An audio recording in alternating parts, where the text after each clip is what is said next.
Hello, everybody, and welcome to episode 54 of Technically Trek. I am your humble host, Dave Prime, and over there to my right is our witchy captain, Ditzy Witch, Katie. How you doing? I'm alive and I got through another week without stabbing anyone with a fork, so yay! Oh, yeah. Me is I went another month without alcohol, so yay! 2 more months, less I'm than two so months freaking now. proud of you. Oh, thank you, but less than 2 months. I'm getting my 1 year chip, so look, I'm like counting down. Say I might be a little crazy, but after that, Mm. it's going to be another 6 months before I get another chip, and another 6 months after that, and then it's just once a year. But once I hit that 2 year mark, then it's going to be hopefully a lot better. You have been doing absolutely brilliantly, and the longer you go and the farther you get into this journey, the stronger you're becoming, the more confident you're becoming, and you're becoming more like yourself again, and even more so. Yeah, I'd say we were just talking about backstage. That's like I was feeling a new level of confidence that I don't remember having for a long, long time. So, yay on Yeah. that! Because like one of the big things is I am like in charge of one of the AA groups that or meetings that I go to. I used to do 5 a week. Now I'm doing six. So I'm doing two meetings on Saturdays instead of just the one. Wow. But You really do yeah, have a busy schedule. yeah. Say like Mhm. that's one of the reasons why we have only a 90-minute show because as soon as we're done at 7:30 my time, say I gotta bust a move and head to a even though I'm 49, I go to a young people's meeting and say but they don't discriminate on age because they don't want to lose out on the potential for those that are senior members, I think is the way they put it.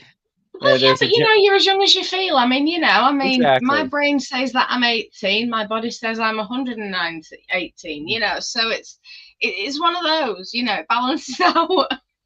Yeah. But the other big news, we have a partner in in the show now. So Yes. it's called Dubby. They do like the powder for the energy drinks. And they cater towards gamers. So gamers need that little energy boost to keep on playing their games for hours on end, but they also look at content creators and streamers such as ourselves.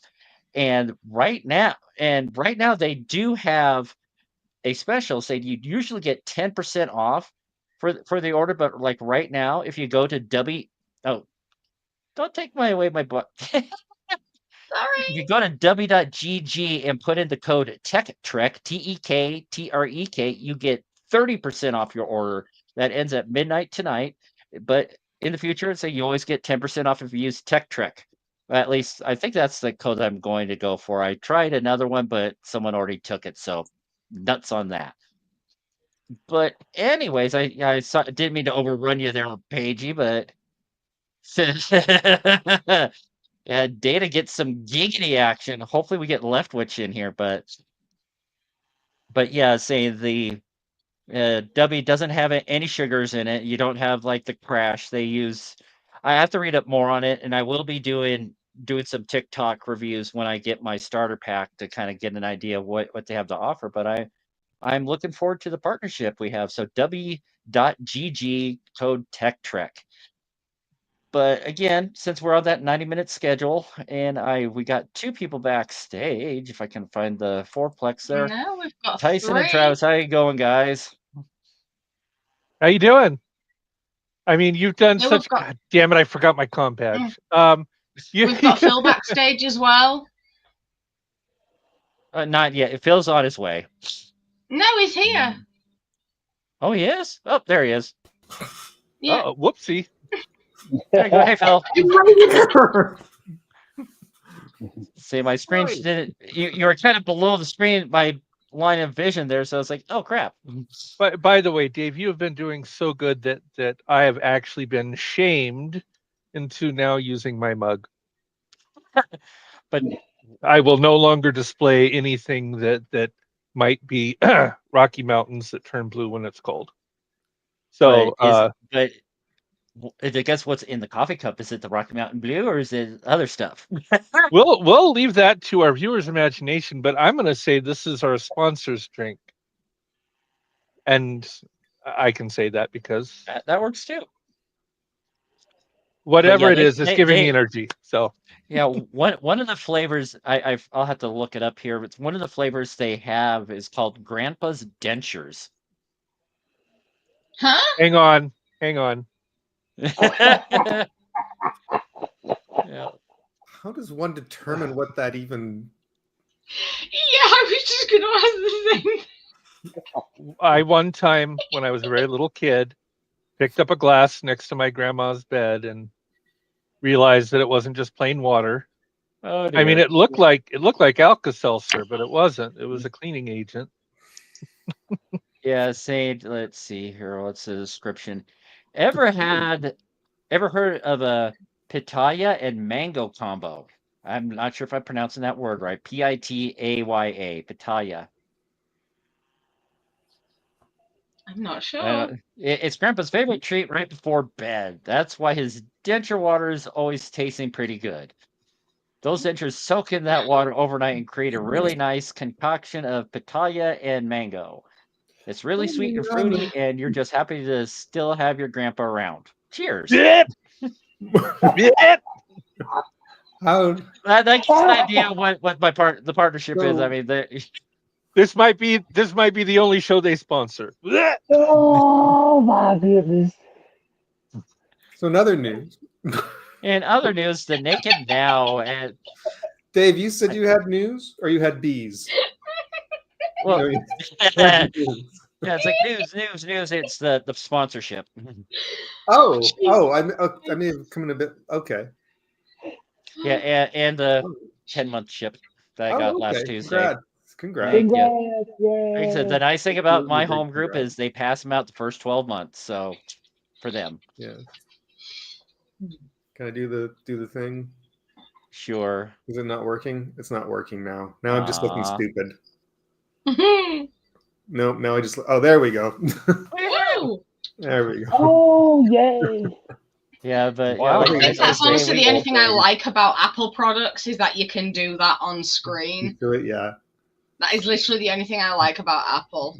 The force is not with me. Hang on a second. Oh, I forgot right here. I've got my badge. Yeah, mine's still in the fridge. The problem is I'm wearing a yellow shirt, and so it probably won't even show up. I don't know. Maybe it will. Yeah, well, a couple of interesting things about this episode. Like Tyson mentioned, we got to see the beginnings of Data getting some giggity with Tasha, but they kind of did that intentionally to quash any rumors that Tasha was a lesbian. Yes. Really? Well, I mean, you gotta look at the hair that they gave her. It is very lesbianic, I want to say. No. I'm sorry. Right. The word you're looking for is psychedelic. You gotta know the culture. Yes, psychedelic. But no. Lesbian, hair. Well, this was the late '80s too. You got to remember that. So Yeah, I know, and it was so stereotypical, and I can't stand stereotypes. I really can't. It's a very big problem in this world. But I do know that that's why they did it, and Data. I mean, Tasha's hot. oh yeah. I mean, my sister's lesbian, and she's got the whole Rachel Maddow. I thought the whole reasoning for that was just to establish something about Data, like that he is functional. That is actually a functioning part of him, that he can do that. Right. That to make him more human. Yeah, but of course, I mean, his line talking to the captain after he got intoxicated. If you prick me, do I not leak? Leak? Yes, I've got that written down. I've got that written down. It's like, I have fingerprints. Humans have fingerprints. But that bit when he fell over on the bridge, that was something that Brent Spiner came up with, and the director liked it and kept it. Yeah. Yeah, and yeah, what you see on the screen here, that is exactly what Paige was doing at that scene. I've got to say, I know some women will keep something in their, upper nightstand drawer that takes 2 double D batteries. But can you imagine the bragging rights to say that, I just have something that takes a car battery, 6 feet, like that. My goodness, that's one hell of a toy. But is one thing that I read that I found actually quite astonishing, that it was Gene Roddenberry's idea to recycle the Naked Time script for this episode, thinking that with a higher special effects budget and things like that, it would be great. But after it aired, he's like, maybe not. I always wondered how. Okay, so if you're talking about a biological pathogen, how it would affect a mechanical process. Like, I mean, if you're familiar with biology and how certain cells interact, and you watch Data take apart his arm and you see circuitry there, right? It's not. He is not designed. It doesn't make sense. I mean, it was funny plot wise and a lot of great one-liners, and it's just thoroughly enjoyable to watch. But when you think about the science behind it, somebody who has wires and mechanisms aren't going to be susceptible to a biological pathogen like that. It just. If you look at it a little bit more outside of the box, Tyson, if you look at it a little bit more outside of the box, exactly what Data said, he was made to be as human as possible by Dr. Sung, and he does have chemical liquid going through his system, he does, like bloodstream. And if this pathogen, like he says, he's got pores, he's got fingerprints. If this pathogen was passed through his pores into his mechanical fluid, it could have potentially, it could have infected that fluid and short-circuited some things to affect him as well, to make him intoxicated. But to have the same effect that it had on the humans, it would have a different effect, I think.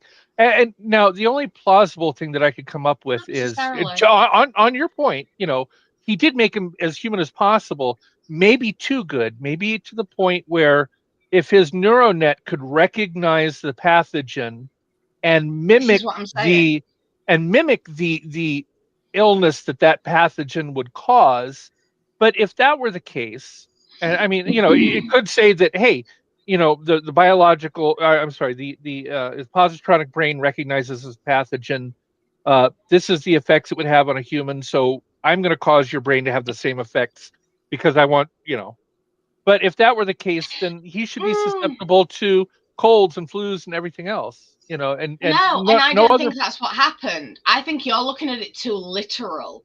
And now, right, Data was designed to to present as human as possible. It was even designed fully functional so that it could have at it with people. You know, that's how human Dr. Sung wanted to make him. He just couldn't get the skin tone right. But you know, when he designed Data's positronic brain, he based that positronic matrix on the human brain. His circulatory system, it was based on a human circulatory system, a human neural network, just a hell of a lot more advanced. And do you know how we were saying before, when it comes to Data, that he actually presented feeling and emotion before he got his emotion chip? And you know, he even said in Picard, you know, Spot taught him how to love. You know, he taught him how to feel. It is Cat for people who don't know who Spot is, and shame on you if you don't. Yeah. But you know, the way he was designed, if you think about it, like I say, like stand outside of the room that the box is in, not just on the outside of the box. If you really think about it and how Data was designed, he could potentially be affected by something like this, because it's something that is very rare, and it's something that is passed on by touch. It sinks into your skin through your pores, and it changes your blood chemistry, which affects your brain to change that. And you know, it does have the potential to do that, and it did, you know. And I think it was done in a very good way. And one thing I find is some people, especially when it comes to Data, and saying, "Oh, this shouldn't be able to happen to him, and he shouldn't be able to do this." They don't think about all that. And I think a lot about it, about how Data was designed. His whole design was based on human physiology, just more advanced and more intricate. So, you know, with it being more advanced and more intricate, it's very surprising that it affected him as mildly as it did. If you think about it in the whole grand scheme of things. I think if you've ever seen the movie AI, Artificial Intelligence, with the child robot, right? And he tries to eat the food, and then he goes, kind of, you know, because it gets into his circuitry, and like that kind of makes sense to me. But even in that, there was it feels like there was more of a biological function. And also in Picard, the golem that obviously Picard, you know, is soul inhabited. I don't know if we say soul or consciousness or whatever you want to call it, but his body died, and so they put Picard into this golem and made it into Picard. That, you know, when you saw the transparency through it, did not have any wires like Data had. It did not have any flashing LED lights like Data had. Didn't have any components that he could pull out of his wrist and put in a phaser like Data had. It was true. It was a artificial biological instead of an artificial mechanical. Data was a mechanical artificial life, where the golem, the later golems that they made were less mechanical and more biological, artificial biology, and not just artificial intelligence. I don't want to, you know, stall on this. You know, I'd love to come back and explore how this could have happened, but so much more of the show to talk about, and it was really just a funny show. I love the Wesley Crusher, you know, pulling out the. It was Art. Well, no, it was Argyle, the assistant chief engineer, that pulled out all the chips and stuff. Wesley was just had the repulsor beam blocking. Oh yeah. Yeah, but no. Going back with the sex scene with Tasha and Data. Did Data ejaculate in her? Oh, for goodness sake! You got motor oil all over my shirt. Oh my god! But the follow up, if he did, was it like Sung's sperm that was. No! God! No! No! God! No! Does she get pregnant with baby Data? Oh. Oh, How many No, viewers have honestly, we lost? Let me look at the top there. hopefully you might have gained a I couple of that. apologize for thought that. about this. But since Travis and Phil haven't had stagey. I agree. My pariahs too. Our audience's pariahs. It is a legitimate question, though. There's a I don't even want to know. Well, I would say Email if he did, Is the sensation of an orgasm considered a feeling? And if it is, was Data capable of feeling that? Because I know there's a fine line between emotions and feelings. Very fine line. I mean, he has tactile responses, right? You can feel when he touches something. Is an orgasm an emotional, or is it more of a tactile? I mean, what is it? Is he capable of It's an emotion enjoying and the moment? I mean, because well. it's a few seconds of intense enjoyment followed by 3 hours of shame. But, Actually, no. It is a sensation that causes an emotional reaction. oh my. Oh, goodness. I love Travis. I'm sorry, I play. Maybe that's just gay sex. It's like, oh, that was great. Oh my God, get out of my room. I mean, I could go into it and explain the biology and mechanics of an orgasm, but I don't think that's why our viewers are here. Or would he just mimic the final moments and? You know what? It depends what culture he derived is. It depends which culture he derived his expertise from, because he's programmed in multiple techniques from many different cultures. So he may have used a mix of all of them. She may have made a request. I mean, you never know. He's a jewel.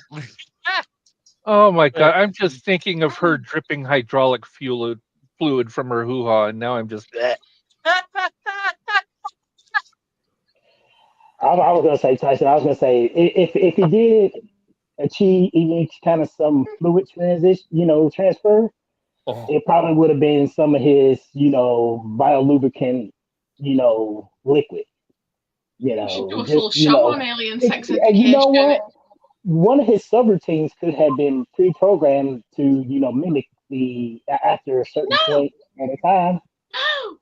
No. It could have been, say, hey, after 10 minutes, ejaculate. Well, I think it would be, and I'm going to argue on Katie's behalf here, that it would probably be more like he would be more fine-tuned to sense what his partner was feeling and to try to achieve it at that moment rather than at a predestined, because with anybody, I mean, you can be fast or slow or long or hard, or I'm getting all kinds of nauseated right now. Oh, so many innuendos. Do you have something to add with that particular scene of the episode, Travis, Phil? Yeah, Tums. That's what. Yeah. If he's fully functional and stuff, the question is. Yes, the answer is yes, Travis. Before you even mention it, the answer is yes.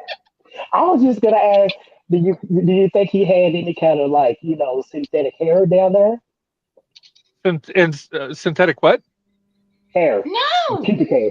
No, the answer is not yes. It's no. No. You know what I mean?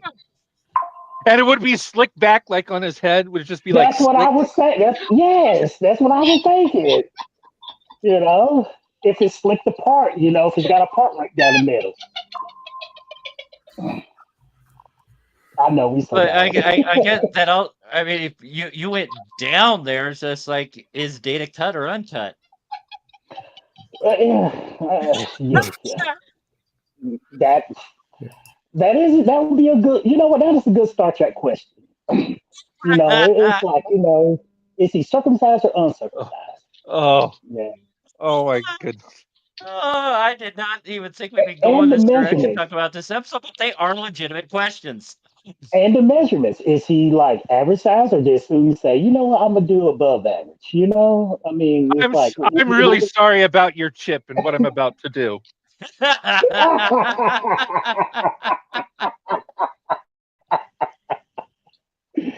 oh, Ladies and gentlemen of the audience, welcome to Technically Track. Sex education on alien races. Well, say we've gained 3 viewers since we started talking about this, so. Well, let's carry it on then, you know. Alien sex education, Android edition. When the FCC gets a hold of this, we're in trouble. We did learn something too, that he was written I'm all right. up I'm in England.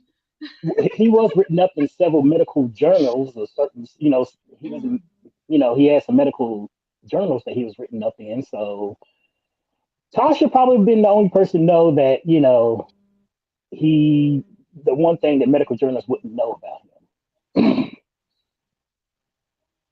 Yep. I'm just wondering how long it lasted. I'm sorry. Sung copied his face. Did he copy everything, or did he give a little extra to Data? Who knows? There you go.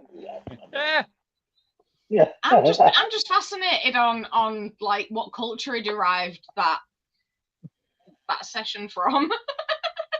Your skin looks really white, but parts of you look black.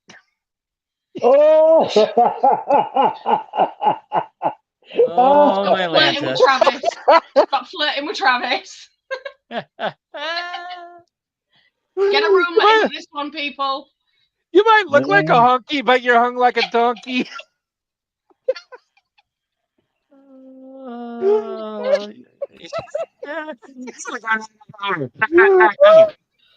The rating for this episode has gone clear out the window. I'm going to have to retitle this on YouTube later. But oh my god! I blame that on the Grand Marnier. That was my fault. I'll be quiet. I blame Dave for this entire conversation. We have spent a good amount of time on, Data's anatomy. Oh goodness! Hey, viewers are having fun though. That's the good thing. So yay! Yeah. But yeah, like some little notes that I put on about the episode is there's just like the level of caution that Picard had when the team came back, and it's just like, what was it? What was he saying? Complete. Oh, I forgot to write the word down. Examination to make sure that they didn't bring anything back. Yes. Oh, the transporter biological filters. Hey, you know what? That's exactly what Kirk did, because I rewatched the Naked The Naked Time, and I rewatched that earlier. The Naked Man, I should say. Sorry, I rewatched it, and he did the exact same thing when his landing party came back from Site 2000. Mm-hmm. I was like, okay, so so things haven't changed from the 22nd century to the 24th century and stuff and everything. So that same protocol did follow in both, the Naked Now and. It wasn't really explained how the Tsiolkovsky actually. Well, I guess they could have picked it. Well, no, they've been orbiting that star for 8 months. So what the heck happened? How did they get it? Was it something that was in the corona or what? You know what? That was a really big thing. Being in water particles in the air, but it wasn't airborne. It was transferred via touch. That is probably the only thing in the episode that confuzzled me, and that is Beverly mentioned something about it being in the water particles in the air, and yet it was transferred via touch. Sweat. Well, in the original, sweat people were putting out was my guess. In the original, in the Naked Time, in the TOS, the landing party, it wasn't Spock, but it was the other guy. He actually took off his biohazard suit. Well, not took off the biohazard suit, but he took off his glove and he touched something, and something reached for his hand, his right hand. So Yeah, I in remember. that, if you remember that, yeah, I was like, okay, yeah, I remember that. It got onto his skin, and then he put back on the glove and he touched his face and stuff and everything. So that right there, I remember when Riker said that he remembered, you know, uh, in the beginning that he remembers somewhere where somebody was took a shower with their clothes, and that's the same thing too that happened in the Naked Time and TOS and stuff. I was like, oh wow, they really did a pretty decent job at kind of, you know, having to, like you said, Gene Roddenberry and stuff. But like the touch thing, that's the only thing that transmitted, the pathogen to each other and stuff because it wasn't airborne. They didn't go through the transporter system, filter out anything. They went through a full decontamination, contamination and stuff in the transport. But then, they got looked over by, Dr. Crusher and stuff. But everything still registered normal and stuff and everything. Even when like the TOS away team came back, McCoy did the same thing. He said everything seems to be normal and stuff. Of course, they cooked up a uh, antidote for that time period, but somehow this pathogen was more evolved. And Well, it's yeah, also because possible things that do evolve over time. I mean, right, it mutates. viruses mutate. Yeah, Right. viruses mutate constantly. That's how they survive. I mean, just look at how many times COVID mutated. In the space of a year, there was 3 different strains. So, and so it could have been that exact same virus just mutated, and therefore the cure would have to be mutated, a little different. Right. Yeah. So it makes sense that after all those years, it did mutate and evolve. But no, I just found it so funny. I mean, this episode came out the year I was born. So yeah, well, thanks for making me feel old. Yeah, TNG, I remember watching it. Yeah, TNG started in '87. I was born in '87, and I found it so difficult. Because I was introduced to the love of Star Trek through First Contact, so it was very difficult. Yes, we will be doing that on the 7th of April. 7th of April. As close to First Contact Day as we could because First Contact Day is on a Saturday. So that is coming up later this. But no, it was very difficult for me originally going back to watch TNG from the beginning, and especially because especially in this episode, it's like people in the 80s didn't know how to act sometimes, and there was some questionable acting in this episode, and it was a little overdone in some places. But I mean,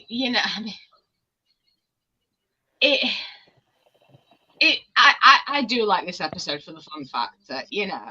Basically they got a virus that made them act drunk and horny. That's the only way that I can put it. That is the virus. But I mean, it's like the way Picard and Beverly were. I mean, that weird little cough that Picard did. Yeah, when Beverly went to see him in his ready room, and then he like goes in real close and he's just like, "No, doctor." I mean, honestly, because I've got a friend over tonight, Paige, and she was just like, "Oh my god, this is cringy," and I'm like, "Yes, it is cringy, but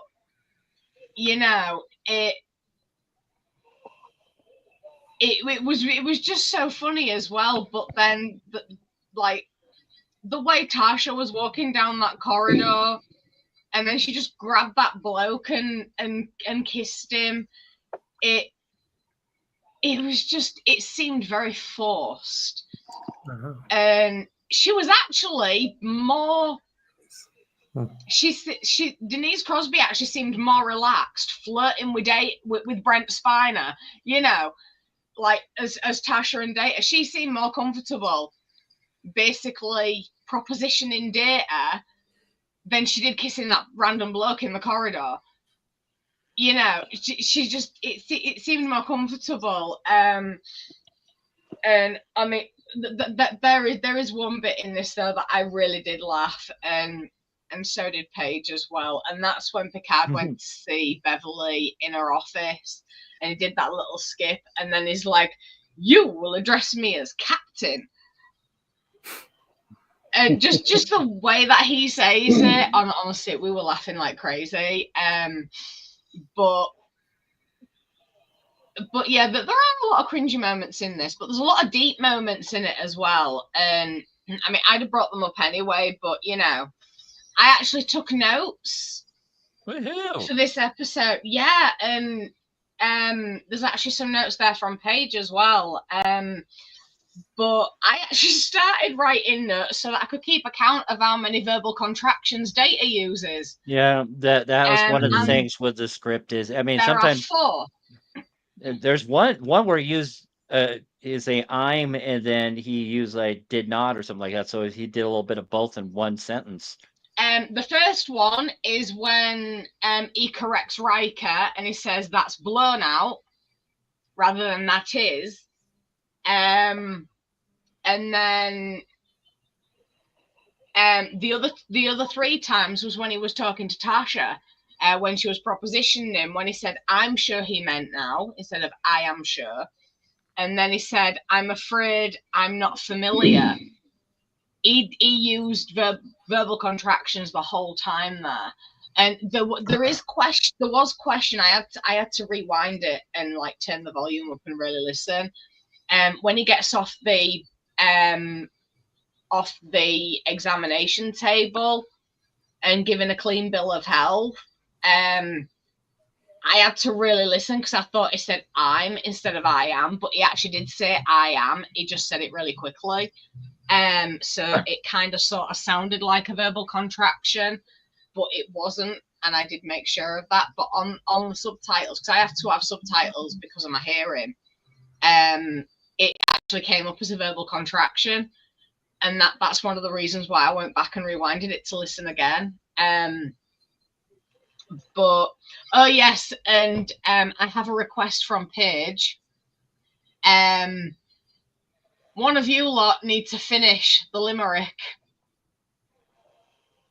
Oh, why don't you start the limerick and I'll finish it? Hold on, I'm on form today. There once was a woman from Venus whose body was shaped like a penis. Oh, the one from the. Oh, okay. I thought we were doing the whole Nantucket thing because I've got 20 different endings for that. But okay. Yeah, but see, because they did that again with the Picard finale when they all cut him off. He's like, I really wanted to finish that.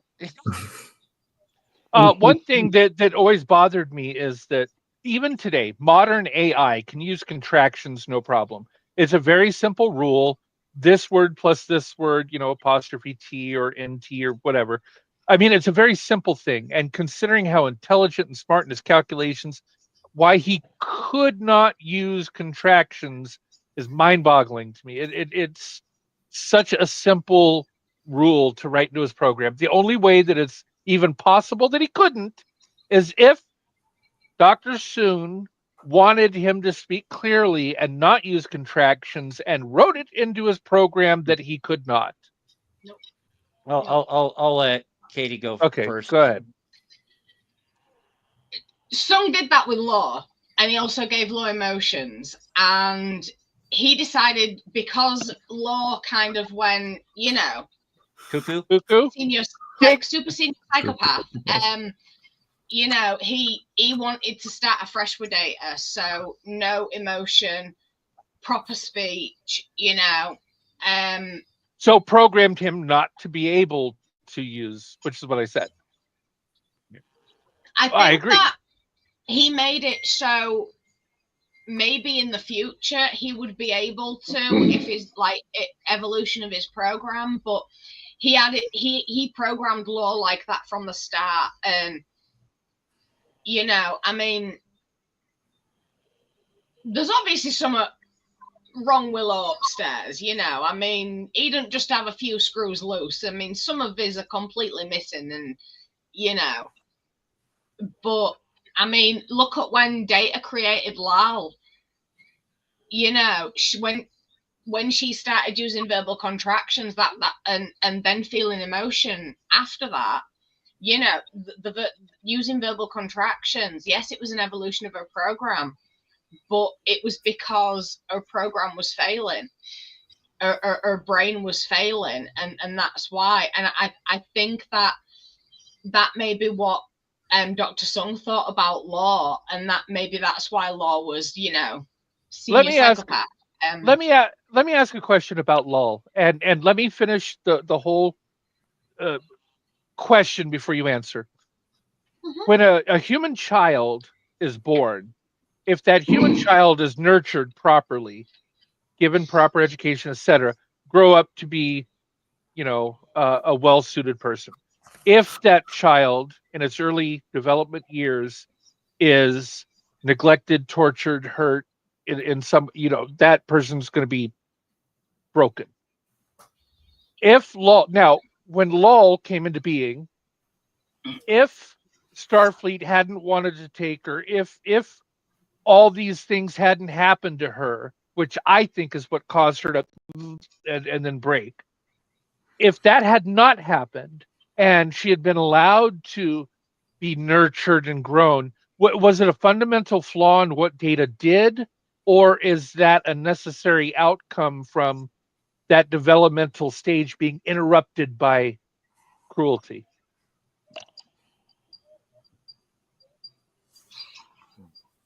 Say that last bit again.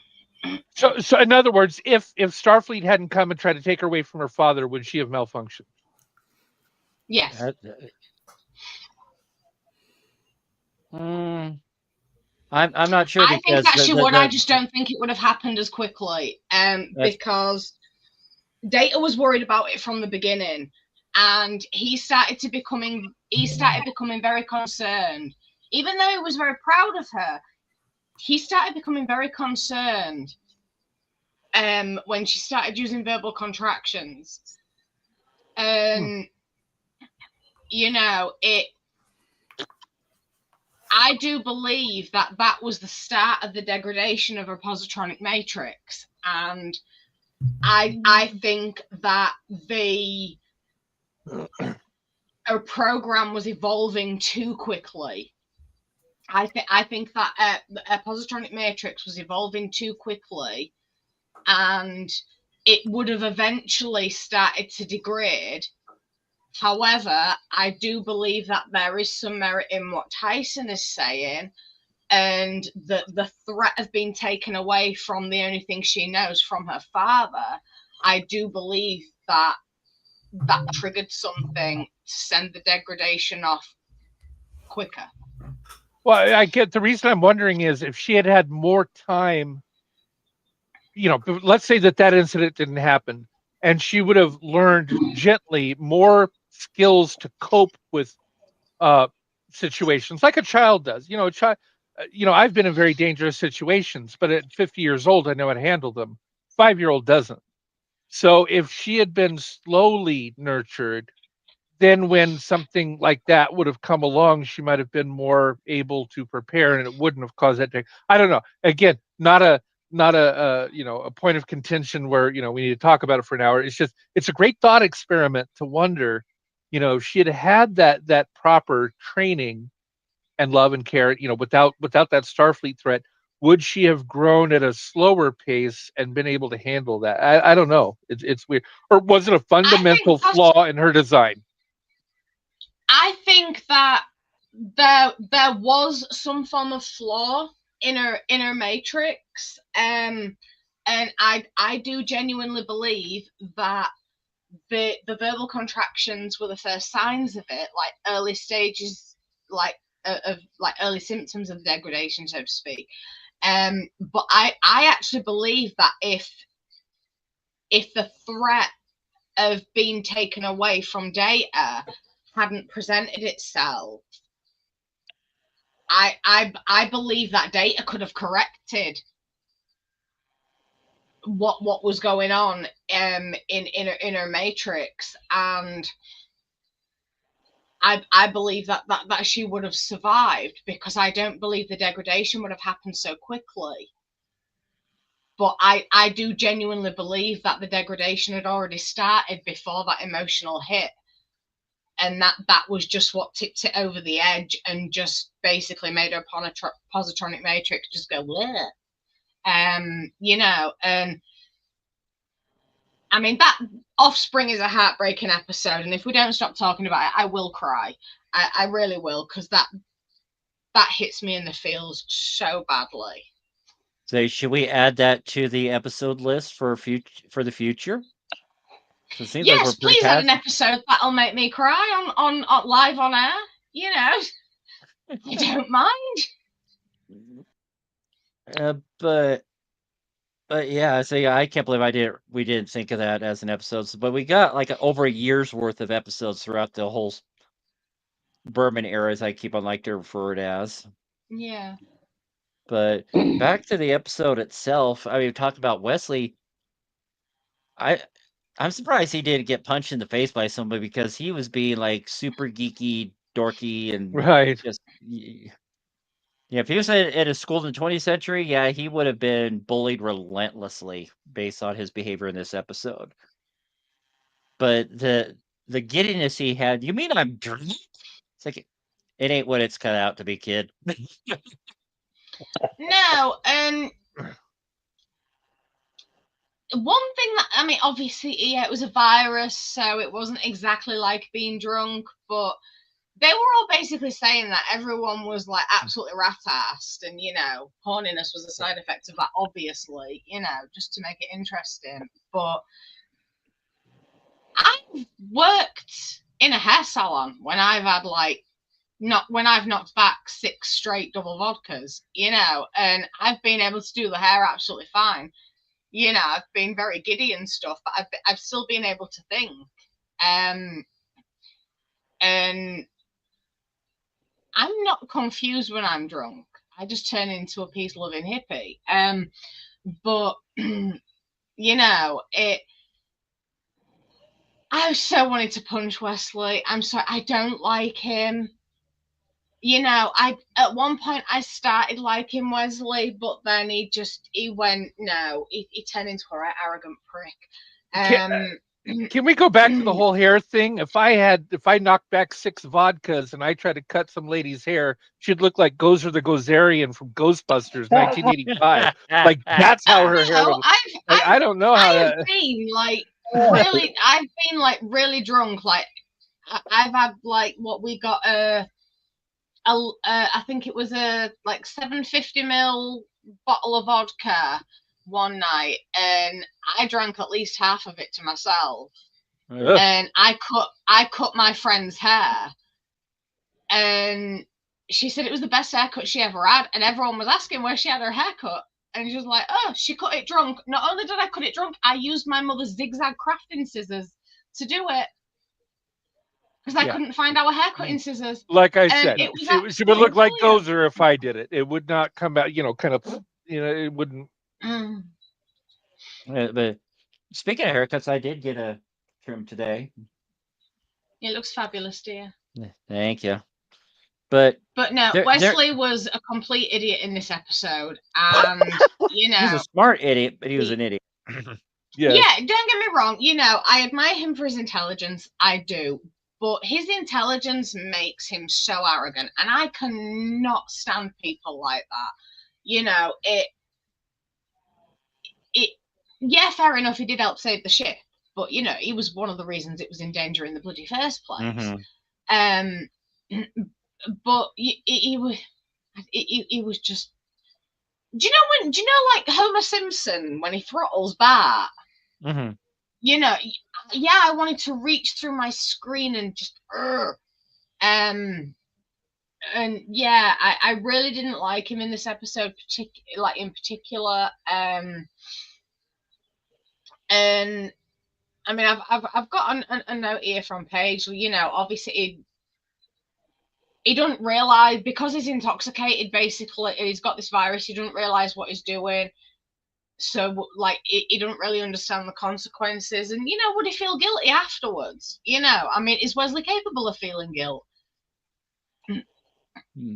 But I do gotta say though, between the sweaters that the costuming department gave him, this is one of the better ones versus that Yes. peach colored one, puffy one that he wore in Where No Man Has Gone before. Then of course, like the tri-stripe little blue jumper thing that he had for pretty much the second half of the first season.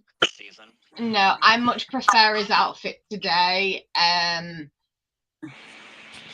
mean, in all honesty, I mean, it was the 80s, you know, so there were some questionable styles back then.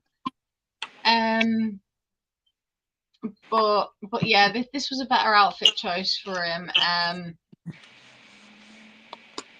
But yeah, just Wesley was a complete dickhead in this episode, and it looks like Phil's formulating a thought. But he's muted right now. Sorry, there was a bit of an inside joke with somebody I had to send really quick, and it landed in yours by mistake. Just ignore that, please. I know it looks tacky, but please ignore it. It's a long story. I didn't see. Yes, I'm going to actually try and delete it. I don't see anything that came through it with you. Oh, okay, that's just fine then. Yeah, it's like Tyson, Pagey, Tyson, Pagey,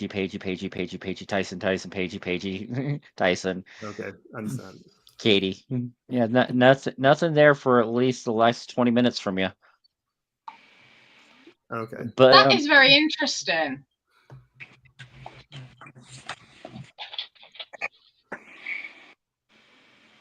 Oh yeah, saying there. Yeah, saying like at the end of the episode when Riker says that Wesley has to get some thanks, and Worf's like, Wesley, the boy, and then Dr. Crusher's like, yes, Wesley.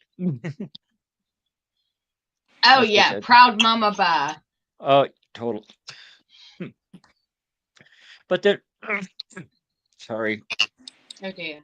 There's a couple of like little nods that I caught on to that I didn't catch on to initially, because like when Geordi was in the observation lounge with Tasha, upset that he's never seen a rainbow. I was just like, is that kind of like a subtle like little hint with his hosting reading Rainbow back then at the time? It could have been, but you know, I see this episode now, and when he says he's never seen a rainbow, he's never seen a sunrise or a sunset, it always takes me to Star Trek Insurrection. And he is stood in tears, watching the sunrise in tears, and he says to Captain Picard, you know, I've never seen a sunrise, at least not the way you do.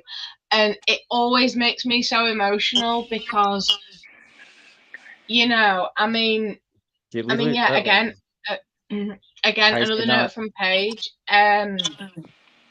Geordi reflecting on the things he doesn't have, and you know, getting very emotional, because I mean, you know, some people do get very reflective and emotional when they're intoxicated, and you know, he never actively speaks about wanting to be able to see like everybody else, but it's something hidden deep within him that he would just love, even just for a split second, to be able to see how we see. And you know, even though he got his ocular implants, you know, like by the time First Contact came out and he didn't have his visor anymore, he was so, and you know, even though he'd had like a serious downgrade in sight, it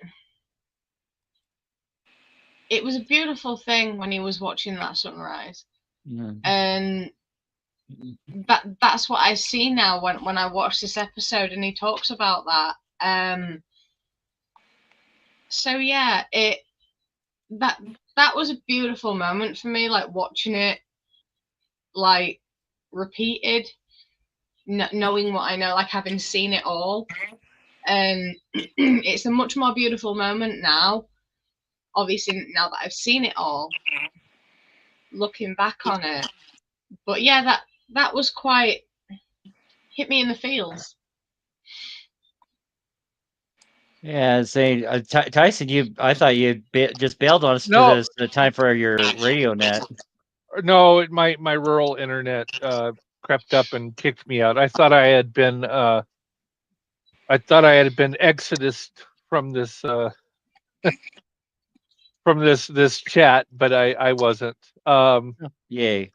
And I did, since I'm on limericks, I put a couple of inappropriate limericks in the chat. So anyway, yeah, that last one is one of my favorites. That was a yeah. We'll save that for people that are on the YouTube. On the chat, yeah, you don't need to share it. Yeah. Yeah, but like I want to say that's from the movie Leprechaun, so I didn't make that up. Yeah, but the second thing was when Riker was in engineering asking for the sonic driver. It's the sonic screwdriver from Doctor Who. Oh, I don't like Doctor Who, so I don't know. So. But Wait, you got to who know is at that? least Don't you look at me with that tone of voice, Phil. Sad. Exterminate! I've never seen Doctor Who. Never seen it. I like Torchwood. I love Torchwood. I cannot stand Doctor Who, though. The Daleks are fun. I've watched it for years. I love Doctor Who. Yeah, I love one of my 10th Doctor screwdrivers and 9th Doctor. I like David Tennant. I'm not gonna lie. I do too. He's an incredible actor. Do I. He's absolutely brilliant. But I managed to stand watching little bits of episodes when he was the Doctor. But I don't know what it is about Doctor Who, but I just can't stand it. And yet I love the TARDIS. Oh. And Good Omens, by the way, that's another David Tennant and Michael Sheen film. Yes. Oh my God, Good Omens is. By the way, there's going to be there's season 1 and season 2. There's not really a season 3, but there's going to be a 2-hour special that wraps up where season 2 left off. I can't wait because they kissed each other and then they went their separate ways. I can't wait. Okay. You gotta see it. I don't do spoilers and slap. Oh well, okay. You haven't seen season 2 of Good? No, I haven't. I haven't seen season 2 Rewind. Delete. Because I heard about this 2-hour thing and that it wraps up how season 2 ended. So I've been waiting. Because it was questionable whether we're going to do a season 3 or not. And yes, I haven't seen it yet, and I need to rewatch season 1, and I don't do spoilers, and now I'm questioning our friendship. But no, I agree, Paige. At least in season 1, he was a total tosser. He was a dick. Yeah. He was saving the ship saving the ship way too much. Yeah, I mean, I've kind of grown to like Will Wheaton because I like Will Wheaton. I feel bad for him in a way because I know that's all just comes down to the writing. It's not his fault. I really like Will Wheaton as a person. Exactly. And I feel bad for him at conventions because he can't go to a convention without everybody yelling at him, "Shut up, Wesley!" And he just it's kind of gotten to him over the years, and I feel really bad for him. Yeah, we'll leave the space down there for. Yeah. He was going through a hell of a lot, basically, when he was doing Star Trek. He was going through a hell of a lot in his personal life with his family, and nobody knew. And then I think it was Patrick Stewart, was it, who found out, and he kind of like took Will under his wing. Patrick Stewart or number one, Jonathan Frakes. Yeah. It was one of the other. It was one of them. But there's an interview that he did. It was an interview done by Michael Rosenbaum, and that went really deep, and it gave you a much better understanding of Will Wheaton.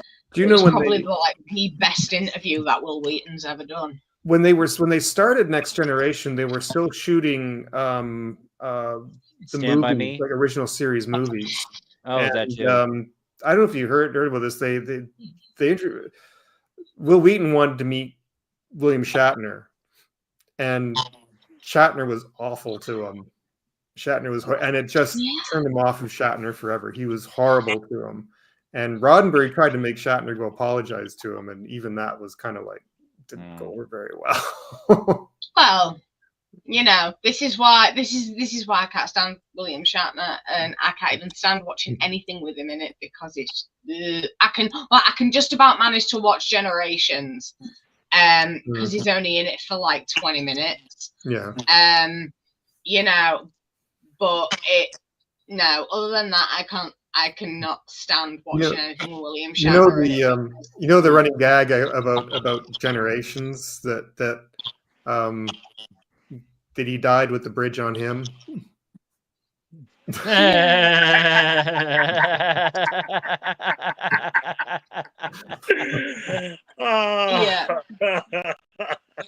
I heard that years and years ago. I've never heard that one before. So. I've never heard that.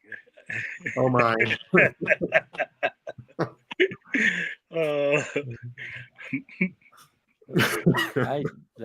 That's bad. Poor Tyson, he missed out on that.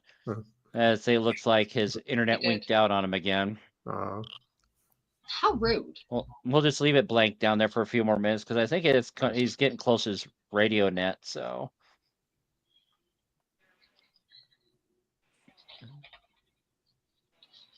Yeah, I agree. Yeah. I totally agree. Wish we got those. Those Pepsis are 3 liters, aren't they? We need to get those Pepsis in the UK are 3 liters, aren't they? Because they just make that's 3 liter. We need to get those here because 2 just isn't enough. They come in like 500 ml, 750 ml, 1 liter, 2 liter, and 3 liter. And the 3 liter, we don't have. And then little cans as well. Yeah, we got all of those except the 3 liter. I'm just like, oh, why? Unfortunately for me, I need to cut soda out completely. Even like the 0 sugar options. The doctor said no more. I say, and I got a blood glucose meter finally, and one of my readings over the weekend was this was after eating at In-N-Out, where I just got a cheeseburger and a milkshake. My number was 516. Milkshakes will do it. Yeah.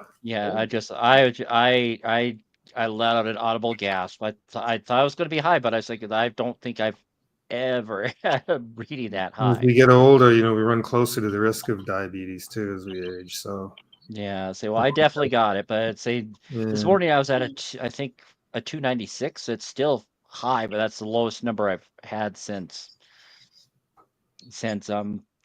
checking it again. So just like, but I'm on gabapentin that help with that and my nerve damage to my feet. That obviously, a lot of the symptoms of high blood sugar, I'm experiencing it. We won't talk about some of the things on air live, but yeah. But back to the show. Let's see some of my notes here. That literally, everything that I've said, I have like 10 notes. I'm like out of notes now. But no, I did like this episode. It was fun. Yeah, but no, one thing I noticed, a little slight production error when the star exploded, which, I mean, based on some of the exterior shots, makes you kind of wonder how far away they were from the star, because it took a long time for that fragment to get to them, because it looked like they were pretty damn close with the Tsiolkovsky there and whatnot. But when Riker grabbed Data to take him to engineering, they walked towards the emergency turbo lift rather than one of the regular turbo lifts. Yeah. I do apologize. I know I've been awful here I've been getting texts from people because I'm supposed to be going out tonight. They wouldn't stop texting me. They're on the way, so this is where I have to deke out, unfortunately. But okay, well, thanks for being with us tonight, Phil. It was definitely fun. I apologize for being a bit rude. I normally don't like to text while I'm on, but they kept sending me messages, and I had to keep sending replies, even though I told them I was doing this tonight. But so you're fine. We're going to be done with this in 10-15 minutes anyway, because I got to bolt myself for commitments. So all right. But we'll definitely be on for next week. I'm clearing my schedule for next week's show. So you also need to make sure that your schedule is clear for April 7th as well. Sorry, that's in 2 weeks. Okay, I'm a week ahead of myself. Sorry. Yes, that for sure. I definitely will be. Absolutely. That is for the movie First Contact. Yes. Yeah, that episode is going to be an XL episode. We're going to go as long as it takes. I'm going to bow out of going to that. Since I'm going to 6 meetings a week, I can skip one and still be okay. Good. But it's just like I thought about doing that as a 2-part episode, but I figured no, if we start rolling, we want to keep the momentum going without. Sure. Yeah.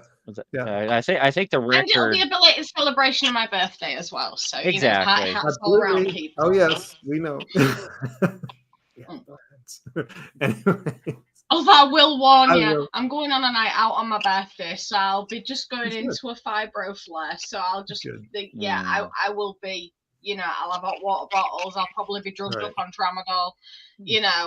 I'll probably be slurring my words. So just to pre-warn you, you've got like 2-week warning for that. Okay. All right. Yes. Stay safe. All right, everyone. Tyson, good to see you too, and we'll see you guys all again next week.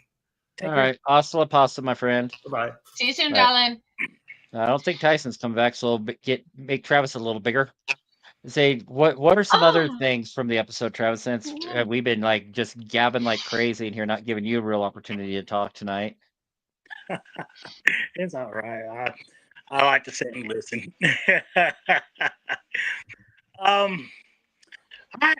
Believe it or not, there's a few little like how you put it, not Easter eggs, but like little like trivia things that I have came across and stuff. So the particular class ship that we've seen is the first time we've seen that particular class ship in the new TNG. Next to the Excelsior is the Birth. This was the first time in this class ship. And at that time, we did not know just how many people that they said that the crew has, but they gave us a number in this particular episode, 80. And now that threw me back too, because I remember this. Okay, it's not a big ship, but it's not a small ship. And then I started thinking back, wait, the NX01, the NX class with Archer, they had 83 people, or 82, I believe. 82? Yeah, 82. And I was just thinking, the numbers that they have with like certain ships and stuff and everything is pretty impressive, just to see how you would think that a class ship like this will have more than just 80 people and stuff and everything, because it's a science vessel, and you will try to make sure, because those class ships are usually science vessels and stuff and everything. So I was just like, that's pretty interesting to see that the numbers wasn't so different from the NX-01, and stuff. And also, to the name of this particular, they didn't use USS, they used SS. SS. And the name, really, it came across. I didn't think about this until like when I was late, probably almost about 15 years ago or so.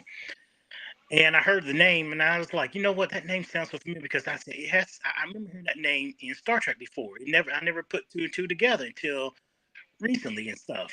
And its name is it's actually true. They named this vessel after a Russian scientist from the early part of the 20th century. Stuff and everything. Yeah. He published a book. Was it called "The Exploration of Outer Space by Means of Rocket Device" in 1903?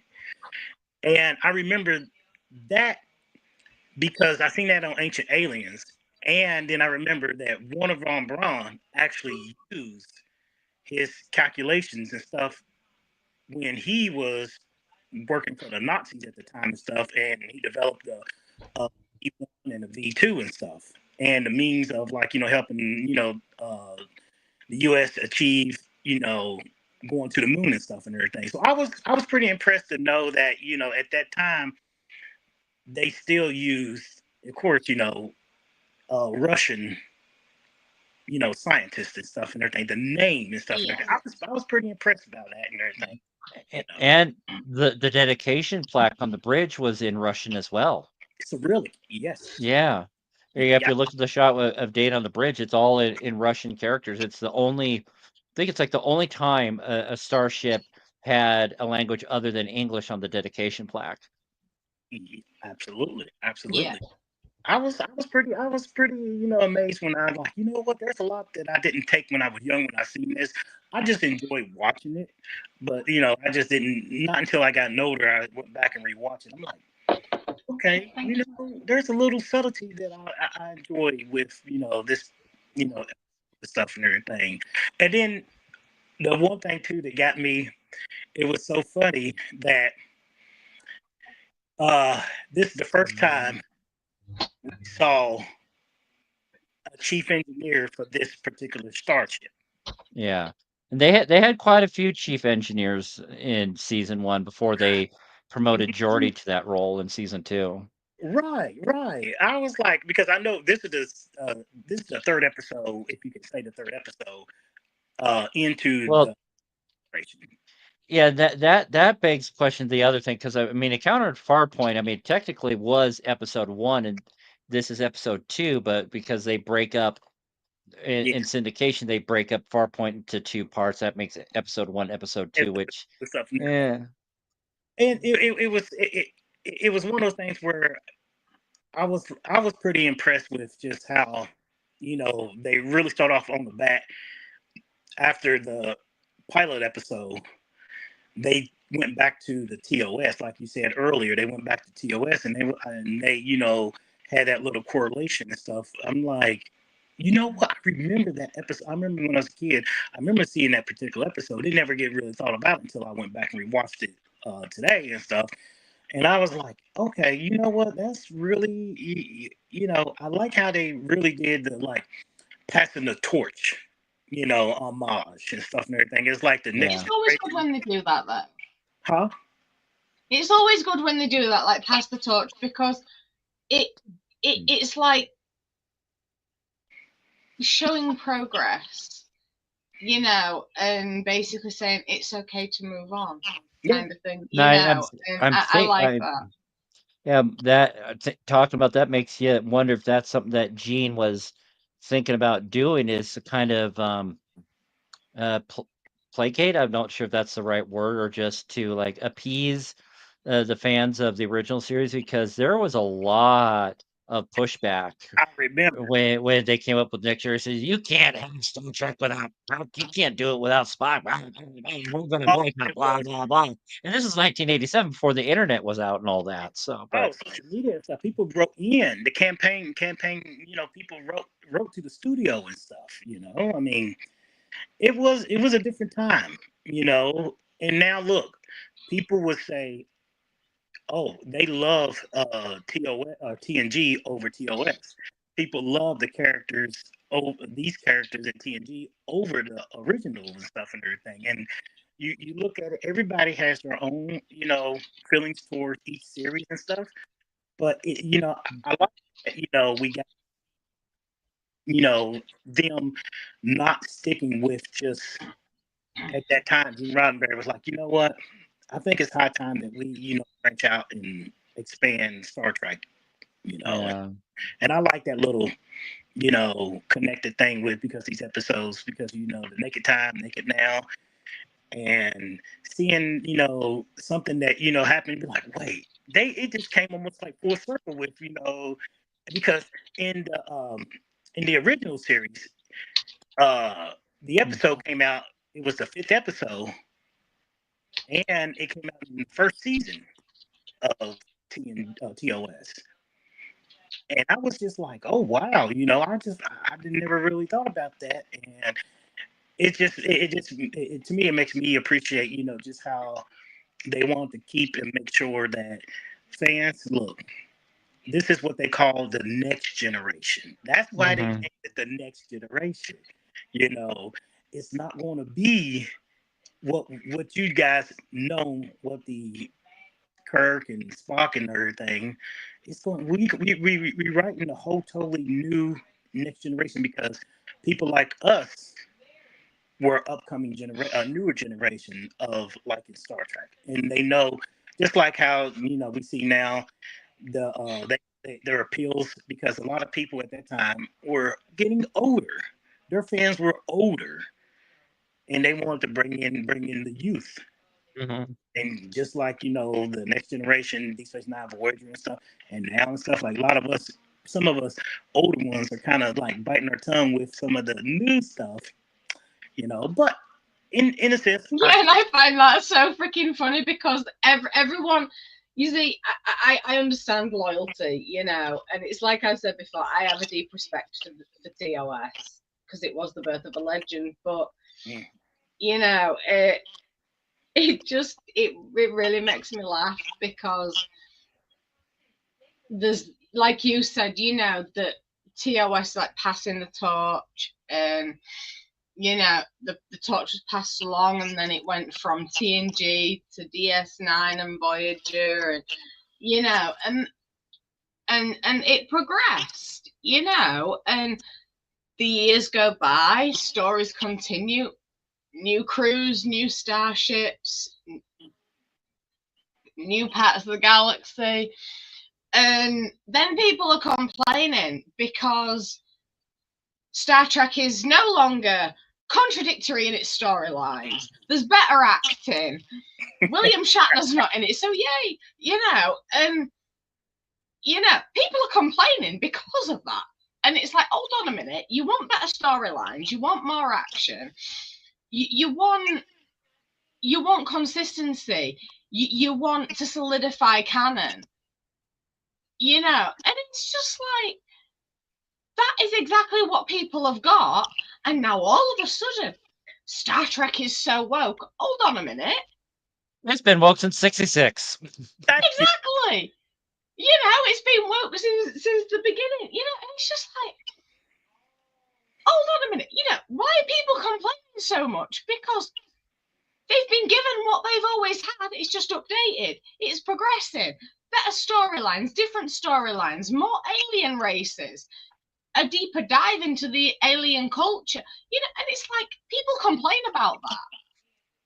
And just when you just want to like grab someone and just slap them across the face with a wet fish, preferably a salmon. Yeah.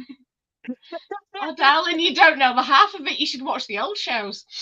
But no, this is exactly what people asked for. They got it, and now they're complaining about it. So all these people who are loyal to TOS and not TNG and Voyager and all that, they can piss off. They really can, because they're just contradictory assholes. Before we have to conclude this show and stuff and everything, I want to mention this real quick. And y'all notice, and this will always bother me, and not bother me, but then I started to thinking about it.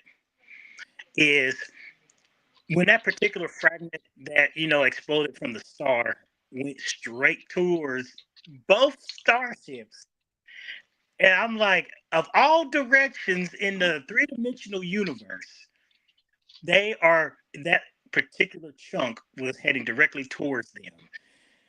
And I was wondering to myself for a long time, how in the world will that particular chunk go directly towards them?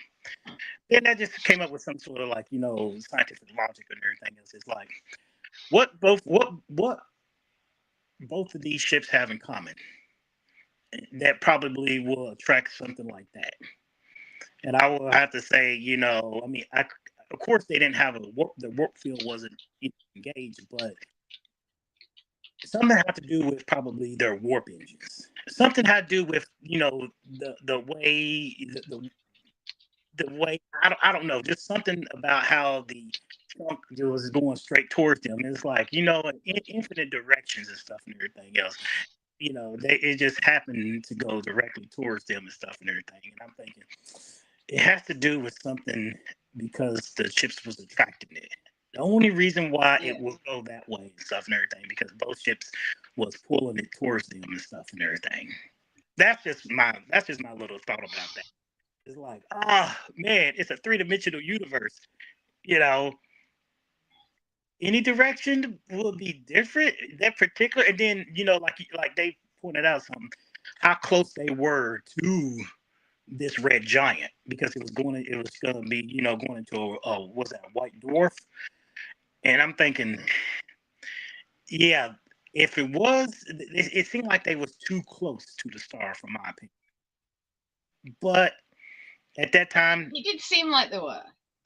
And at that time, they did not have what a technology later in Star Trek, I believe it was season 6, they call it a metaphasic shield, where a ship can be protected with a metaphasic shielding that protects it from the heat and radiation of it.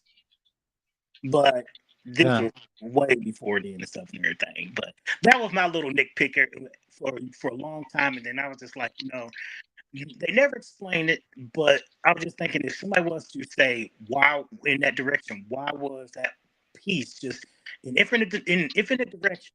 It will go straight for both of those ships.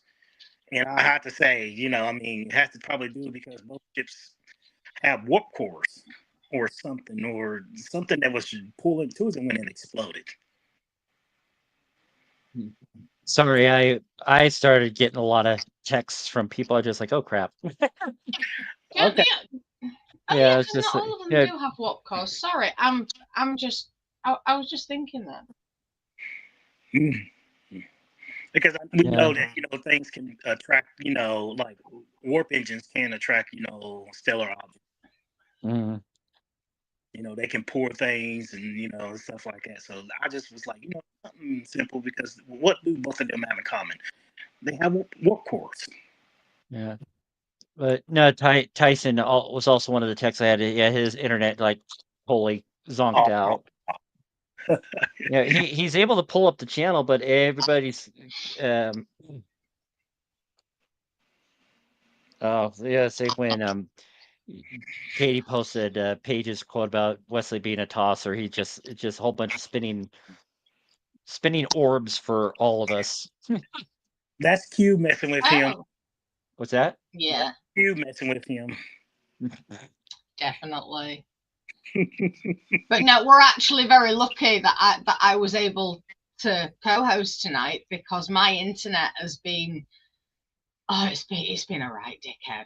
It really, I've had to get in touch with my internet provider a couple of times over the last few weeks, and luckily, touch wood and touch better wood,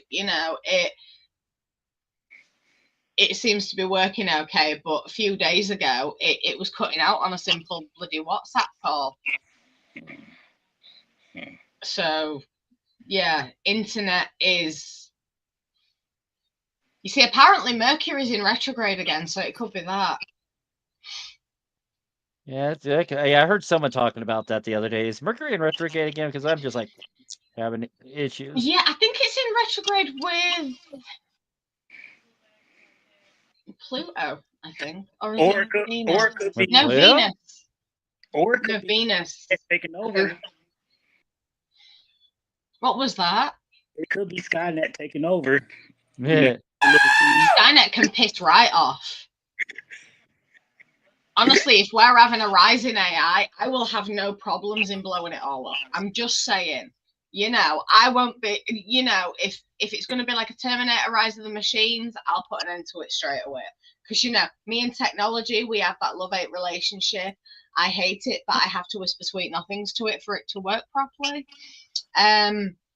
So, yeah, I'll have no problems just getting a hammer and, yeah.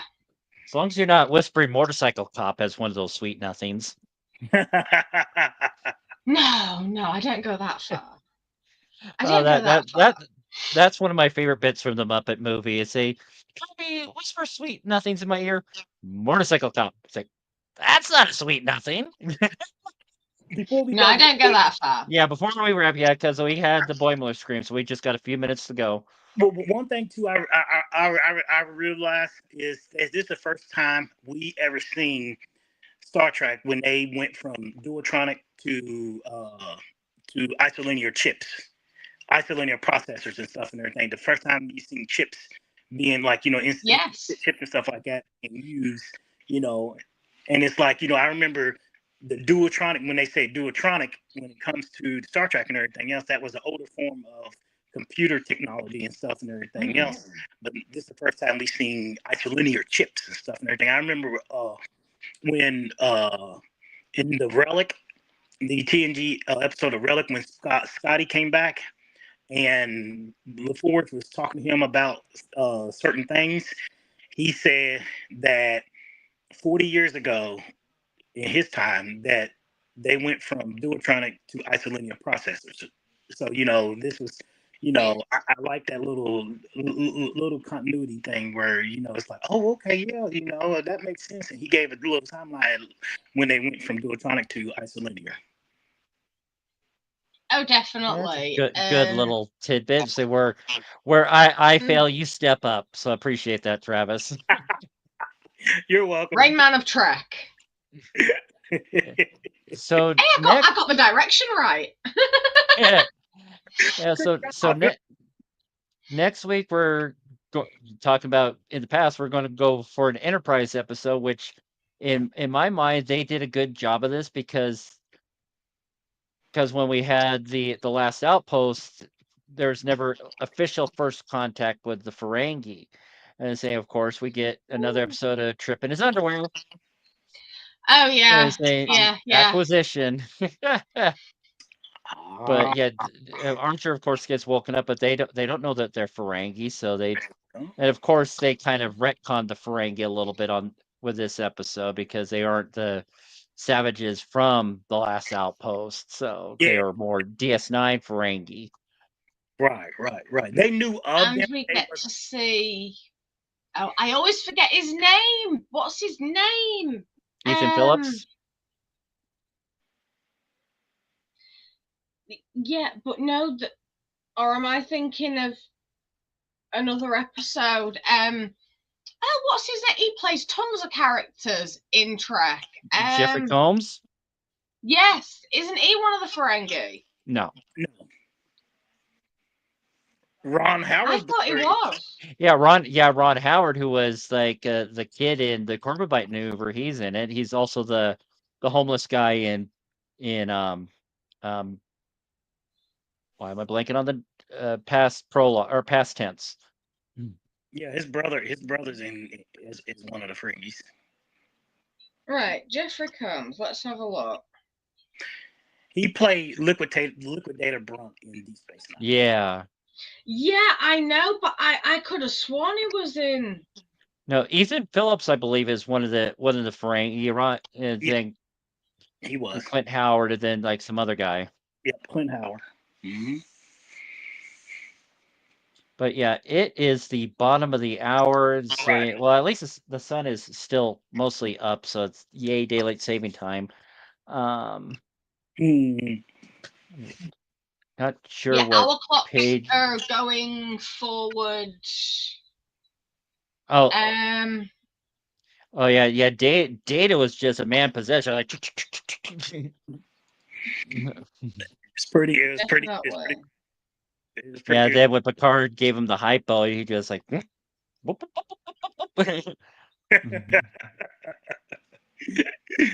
Oh, I like that.